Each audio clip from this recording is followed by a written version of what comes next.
Imagine for a moment, we live in a world where everyone and every company knows about their transformative purpose. And together, we are creating a better world than how we found it. Good day, and thank you for listening to the Transformative Purpose podcast. I'm your host, Aaron. We build community to inspire. We believe by becoming a better future self together, we can co-create a better future for the next generation. And in every episode, I invite a special guest to talk about how to make our world a better place. If you enjoy our content and would like to see more of it, there is a link which you can become a member by treating our team with one coffee a month. This podcast is currently run by myself and also a team of very passionate volunteers, and we'll really appreciate your support. My guest today is Fion Leung. I met Fion back in 2015 through her charitable organization. Fion is the co-founder of Time Auction, a tech-enabled charity that advocates volunteerism. They encourage volunteering with inspiring experiences while connecting skilled volunteers with NGOs. Started off as a side project in 2014, Time Auction quickly gained traction among generous donors and young adults. Time Auction became a registered charity in Hong Kong in early 2017, with Fion dedicating herself full-time to the charity and is now leading the international expansion, operations, and continuing the mission to make volunteering a fulfilling and vital part of people's lives. Over 80,000 volunteer hours have been contributed by the Time Auction community in 9 cities. What a great achievement, and welcome to the podcast, Fion. Hi, Aaron. Hi, everybody. Thanks for having me. How are you? Good. I mean, it's been a long time since we last met. That was like when you were a featured guest on Time Auction, like you said, 6-7 years ago when we first started as a side project. So good to be here and chat with you again. Yeah, I still remember that dinner you and your team put together. I think we had Thai at Lang Kwai Fong. It was yourself and a team and also about 10 of us just chatting about entrepreneurship, how to overcome different obstacles in life. And I think we had a really great and meaningful discussion that night. And I've actually got a backstory. One of the mentees who came to the dinner actually joined our organization about a month ago. Oh, wow. Was it he or she? And did you guys, keep in touch all these years or? Yes. No. Actually, we didn't keep in touch all these years. But one day I just got an email in my inbox. His name is Jordan. So he introduced himself and he was like, oh, by the way, there's an opportunity that I'm interested in at your organization. We had dinner about 6-7 years ago. I'm not sure you still remember me, but actually I do remember him. And thank you for the initiative that you and your team put together. The world is quite small. Yeah, wow. I think I remember Jordan. I think if I didn't remember wrong, I think he went to a few of our events as well. But yeah, small world, and that's awesome. Hey, why did you start Time Auction? So I obviously know a lot about your charity, but for a lot of the listeners on this podcast, I think they'll be interested to know more about what you do and what your organization represents. Yeah, sure. So like you first introduced us, our organization, our main mission is to get more people to volunteer. But the backstory, I'll start with how we came up with the idea and how we got introduced, how we met like 6-7 years ago. Back then, I think I was 2 or 3 years in after graduating. I was working in an investment bank, and my friend was working also in finance. I guess a lot of people in Hong Kong, they feel like they have to climb like the corporate ladder because it's such a financial center and everybody needs to think about how to make money to get a mortgage and all that. And I feel like a lot of people, they didn't think about what they want to do in terms of like what they're passionate about. So just having that quarter life crisis really early on, and I'm seeing a lot of my friends like being really, feeling very stuck at work and they wanted to do something they're passionate about, but they're not sure how to go about it. My friend Sui and I, we used to, just think about this question a lot. We went to a lot of startup events trying to figure out how we can find a career that we're passionate about. So one night it was just like a random idea. We thought, hey, why don't we find people who have, crafted a career out of what they're passionate about, at the same time are very successful at it. And then we can open up this opportunity for any young people to learn from them. But in exchange, they will have to volunteer 10 hours at any NGO in order to get this learning opportunity. So in a way, we're providing mentorship to different people, but at the same time, we're getting more people to volunteer. So that's how it started. And I think we met it resonated with a lot of people because I think in our generation, finding something that we're passionate about doing is very important. And at the same time, we all feel like we need to give back to the society. There's like so many different problems that actually we want to solve.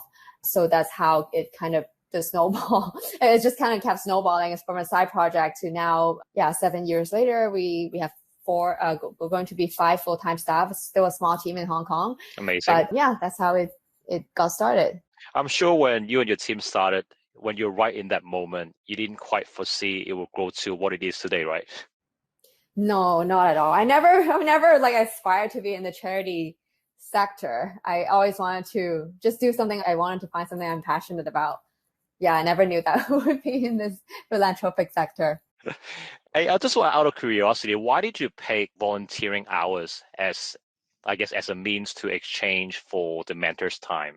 Yeah, I think it just kind of combines like both of our passions. So back in my full-time job back then, I did a lot of volunteering in a way because like my supervisor back then is really big on volunteering, and also volunteering inside the bank is a way to get away from your day job as well, to meet other people, do something outside of your comfort zone. But after volunteering, I realized it's such an eye-opening experience. You learn a lot about yourself. In one way, I was trying to figure out if I leave the bank, then what would I be jumping into?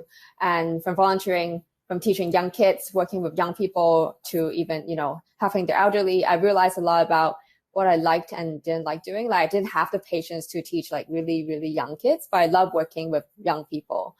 And the second thing is I realized, volunteering is really like a real world education, right? Like you hear so much about different problems in the world from like, the media and all that, but you really have to go out there to see it for yourself. Then you have that emotional connection. Like, for example, you always hear about the plastic problem, but going to a beach cleanup with a lot of people and realizing, wow, there's just really so much plastic that the plants are growing through the plastic. There's no way you can clean it up. And then it really leaves an impression on you. And then after that, like right after that beach cleanup, the first thing I did was get a reusable water bottle because I don't want to use any disposable plastic anymore. And I realized like volunteering is just a great way to understand more about at the front line what the problems are like. And even if later on you don't have time to volunteer, it will stick with you. You might donate, you might help out in raising awareness, but it just is a way to educate people and change their mindset. So that became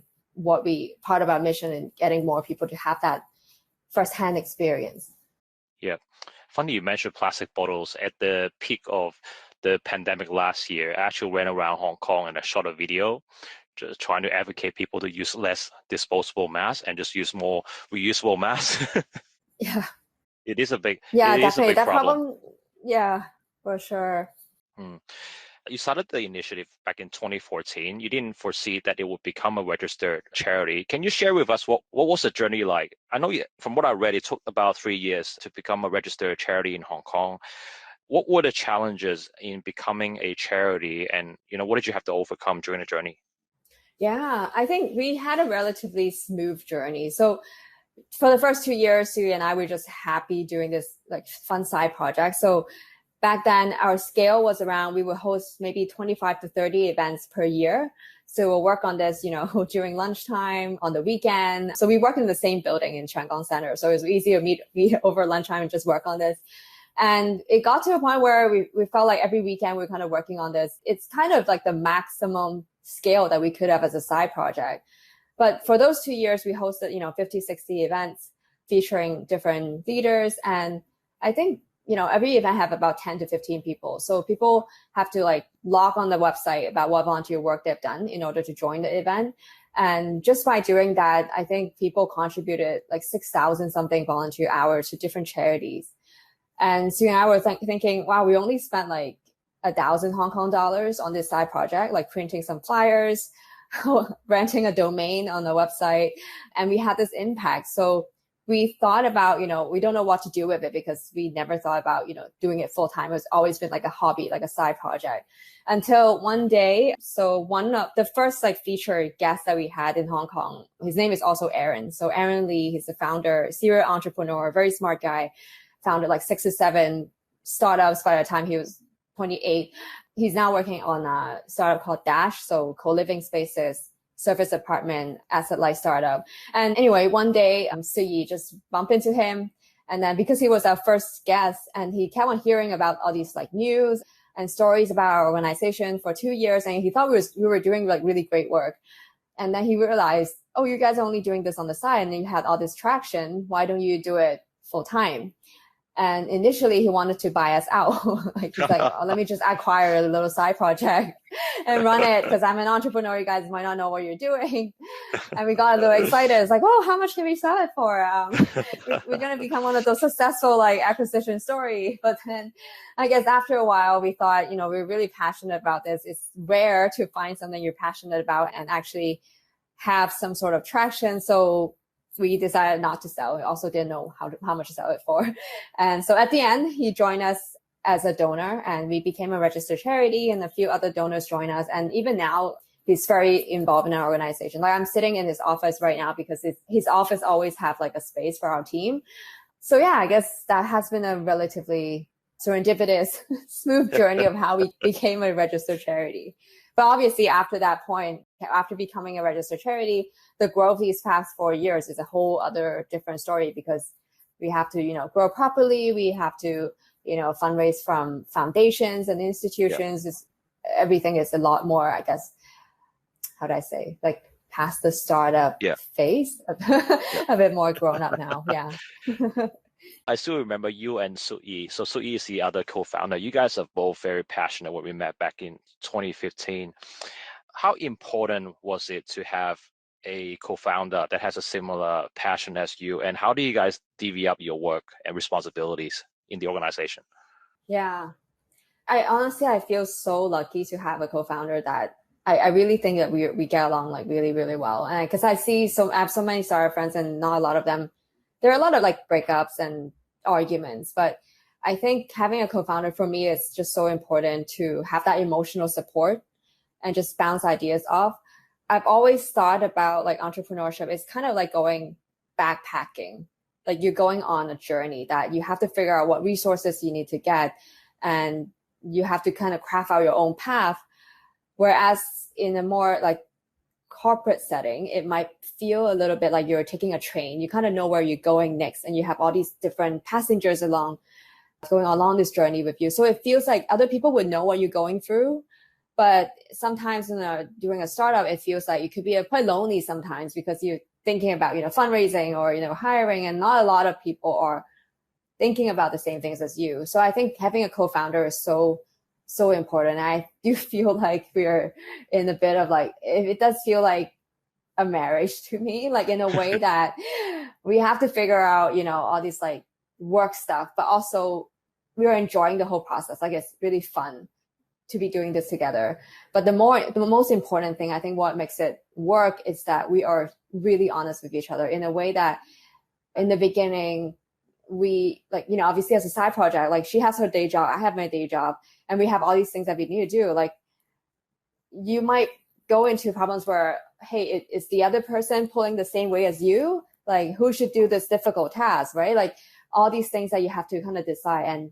And one thing that is very valuable is we would be able to constructively give each other feedback without letting ego get in the way. Like we would tell each other, hey, I really think that you can do this better, and give her all the reasons why, but also not in a way that like we would think really hard on how the other person would receive it in the nicest way possible. And you think that would be a helpful criticism or constructive feedback.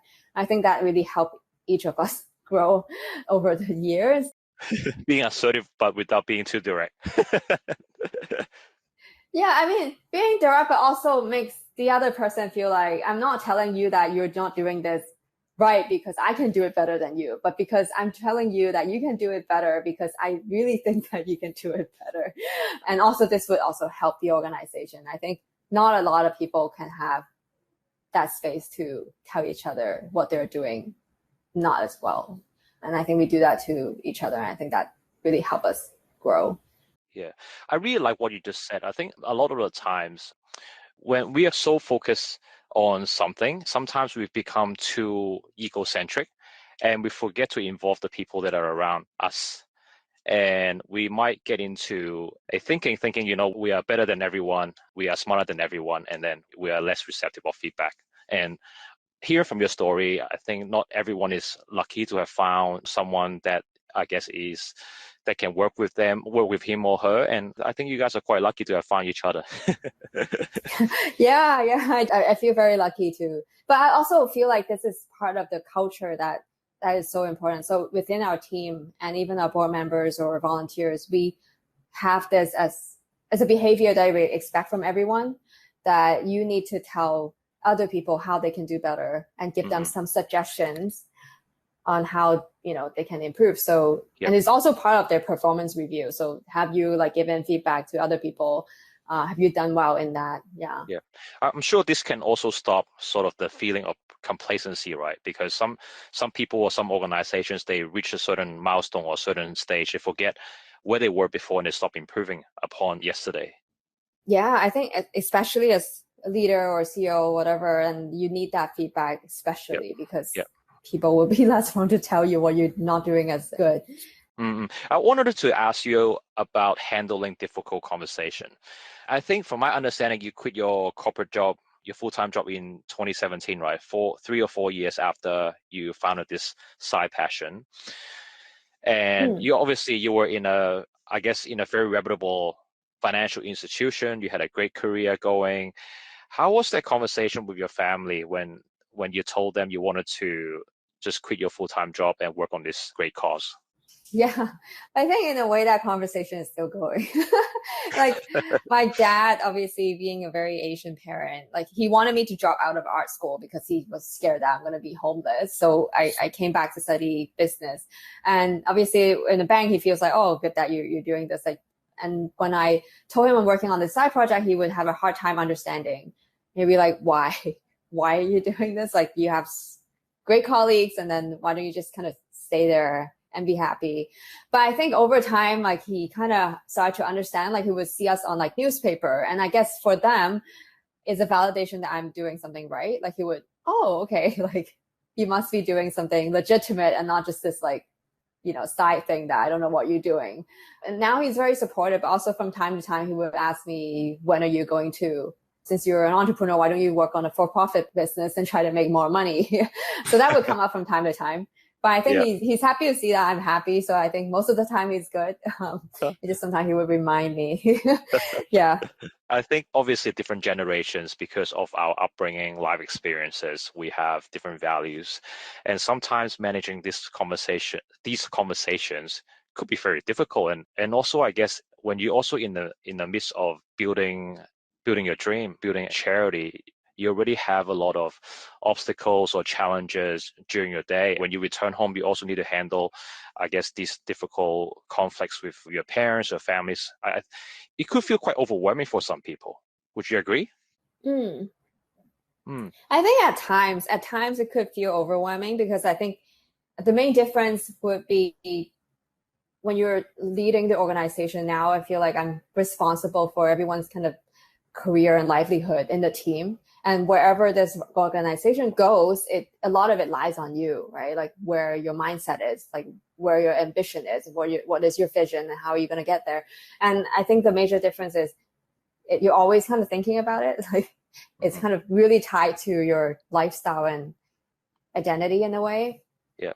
But I find that, I don't know, I feel like you get really enjoying it. You get used to it. You get used to it, right? Yeah.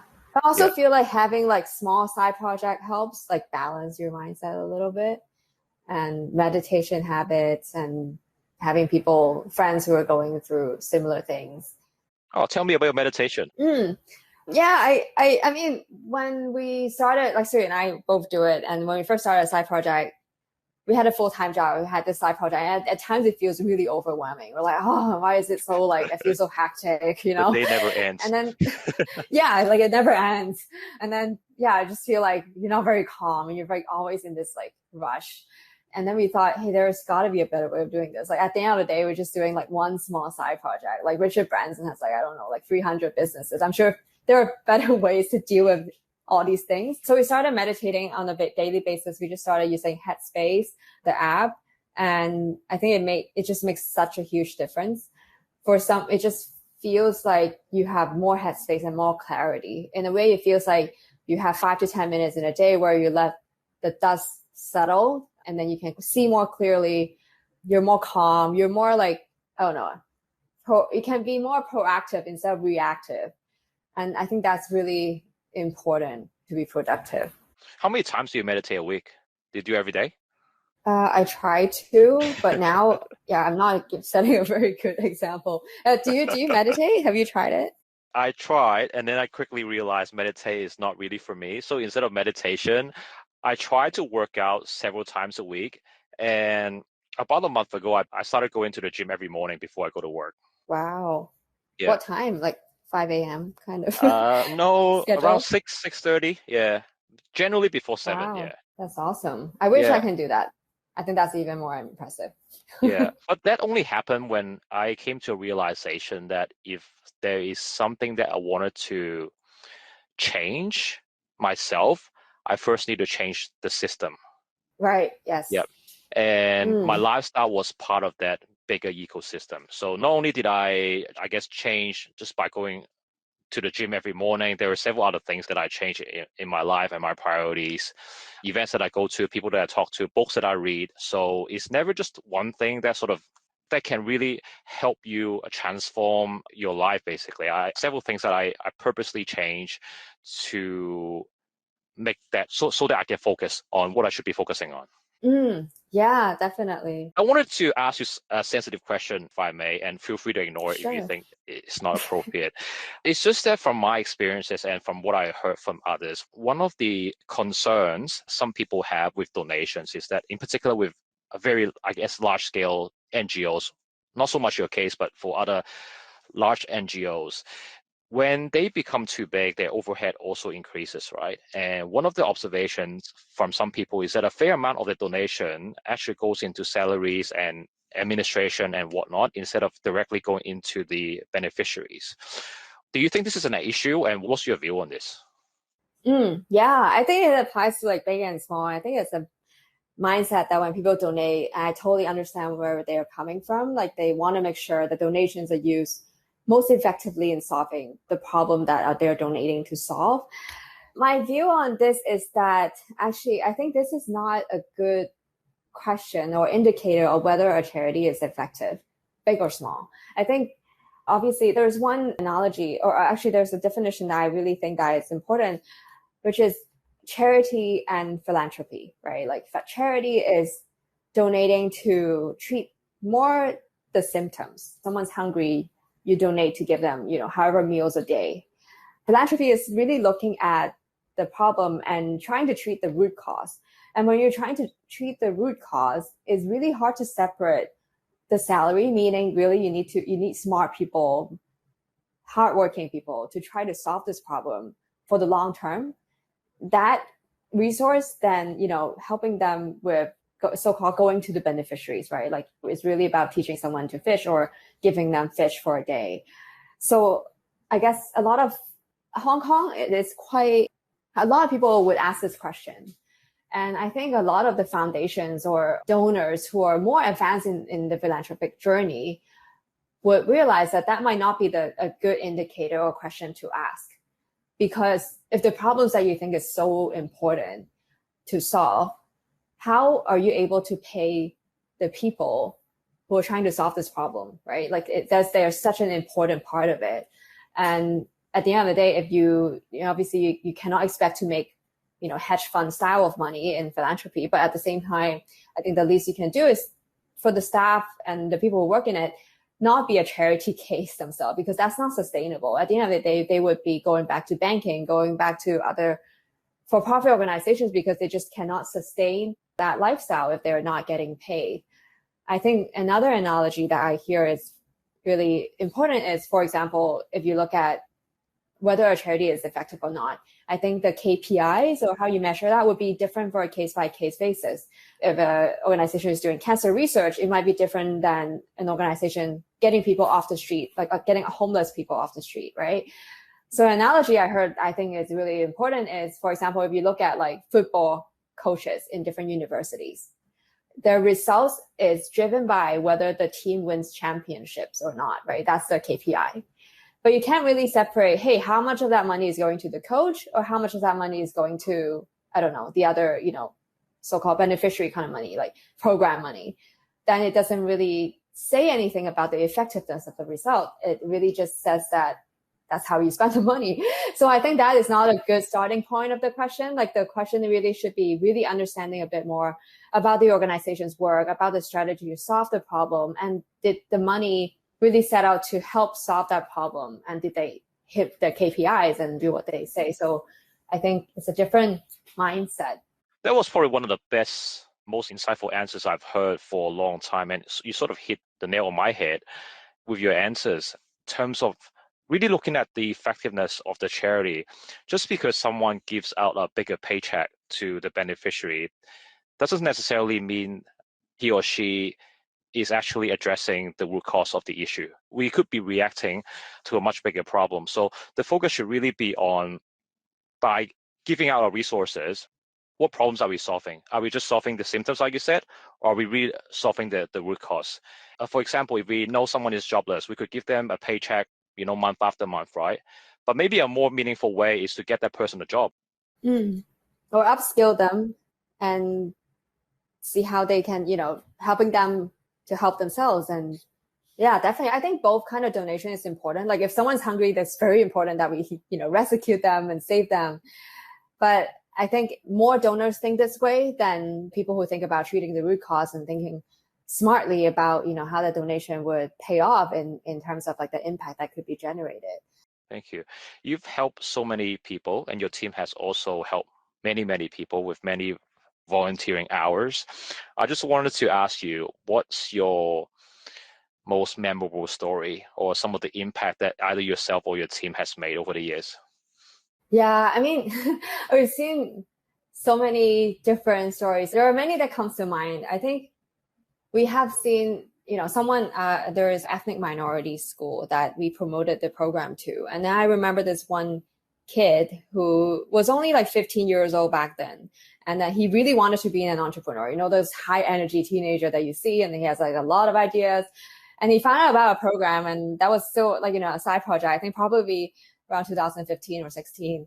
And then he volunteered every weekend at Food Angel, just packing food, so that he would rank out all the volunteer hours to come meet, Steven from GoGo Van, Andy from like NDN Group, and a couple other entrepreneurs. And then after those conversations, it really like opened his mind. It's like, this is definitely the path I want to take.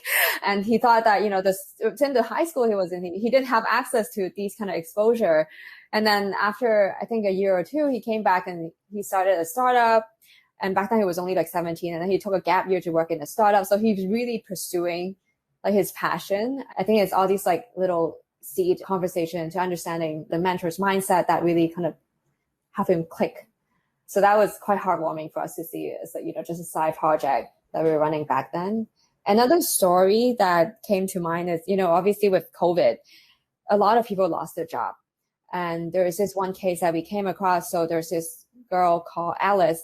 She was working in the hotel industry for 10 years. And then obviously with the layoff and everything, she took a career break and then she couldn't get back into the industry. She just sent out like 50 applications a month, and the jobs just weren't there.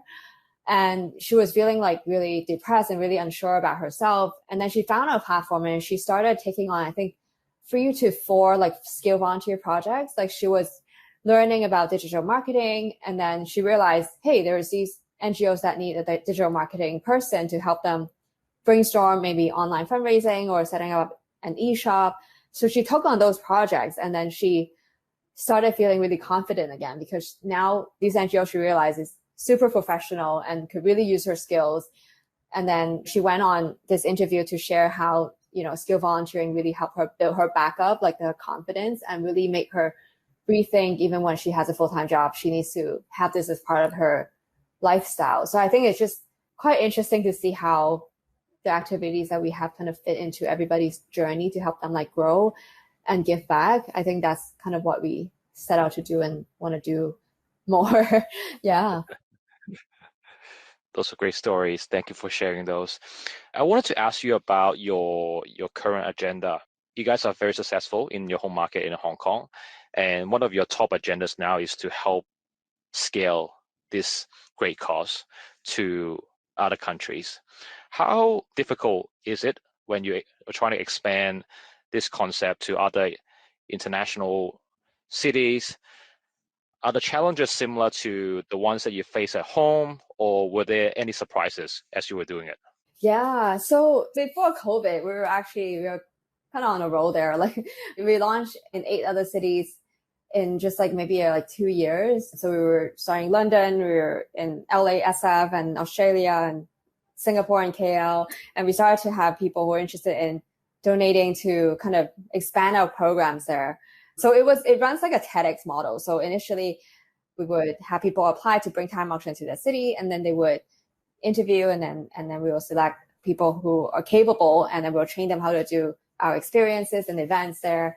And then they will encourage the local community to volunteer and learn from the local featured mentors. But obviously with COVID, a lot of the places are unfortunately have to be put on hold. Like Hong Kong is already one of the more fortunate cities that have this situation kind of under control. So what we're really focusing on right now is kind of growing our home market first, and then seeing how the other cities open up again later on. Because at the end of the day, there's a lot of needs, even just in Hong Kong. Like we have 380 NGOs on the platform right now, but Hong Kong has like 6,000 surfacing NGOs.